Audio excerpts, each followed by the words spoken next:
복사실드 처음 나온 문제입니다. 복사실드와 관련하여 다음을 설명하랍니다. 복사실드의 개념, 복사실드 수에 따른 연료속의 변화. 유도하란 문제도 나올 수도 있습니다.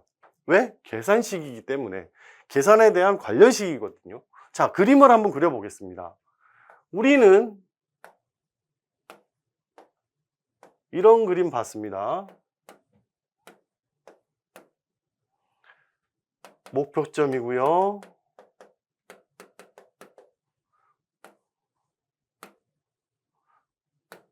화염입니다.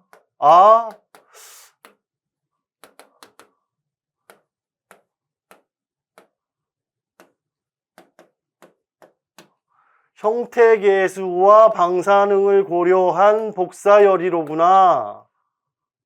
이런 그림, 기본적인 그림입니다. 그렇다면 이 복사실드는 뭘까요? 차단벽입니다. 차단벽을 정량적으로 계산해서 거기에 따른 복사실드에 따른 연료속의 변화를 설명하라는 그런 문제입니다. 왜요? 통과하지 못하는 건 아닙니다. 왜? 매질이 없이, 즉 고체나 액체 상태인 매질이 없이 전자파 형태로 열의 전달이 이루어지지만 손실, 즉 흡수가 되고 반사가 되고 통과를 하는 양이 줄어들기 때문에 원래의 열량보다는 더 작은 양이 통과하더라. 그게 바로 복사실드의 개념입니다. 이걸 근데 정량적으로 표현한 거죠. 정량적으로 표현했는데 어떻게 했느냐? 수로다가 한 겁니다. 자, 내용입니다. 복사실드란 복사열 전달을 줄이기 위해요. 반사율이 크거나, 왜? 반사가 많아지면 방사율, 흡수율이 낮은 재료죠. 흡수율이 높으면 흑채고 낮으면 회색채니까 방사율이 낮은 재료를 말하는 것이며 어디에 쓰이더라? 절연 피복에 쓰이더라. 자, 그러면 복사실드 수에 따른 연료속의 변화는 그림을 그려놨습니다. 그림을 그려놨고요. 여기서 A1과 F1.3은 A3와 F3.2는 거리에 따른 양입니다.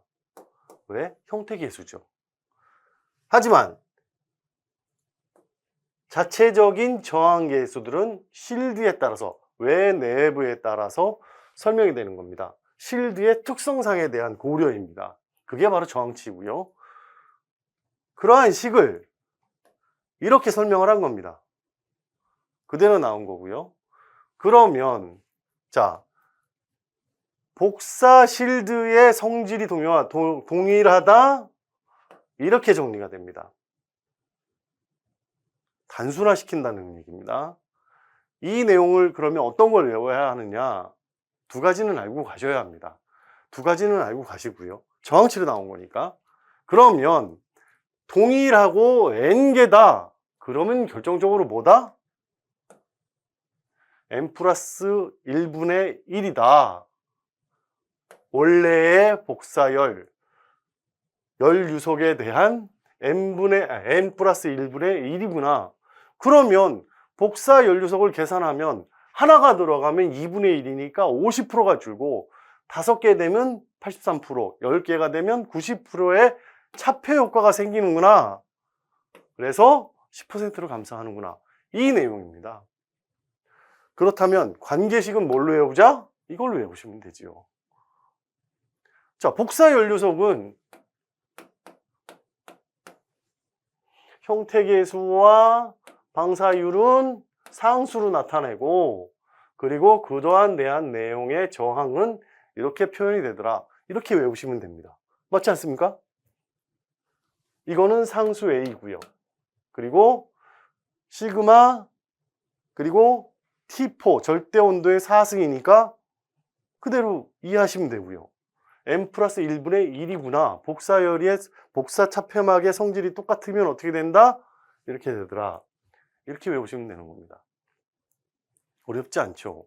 어렵지 않지만 유도하는 게 힘들 것뿐만 아니라 여태까지 접해보지 않은 문제였기 때문에 다시 출제될 가능성이 높습니다. 자, 그래서 방화지기운의 연소 우려에 있는 곳에는 인동고리를 확보하고 복사빌드, 즉 알루미늄판이 아니라 실제로 벽을 설치하는 등의 조치가 필요하다고 사료된다. 이런 식으로 설명을 한 겁니다.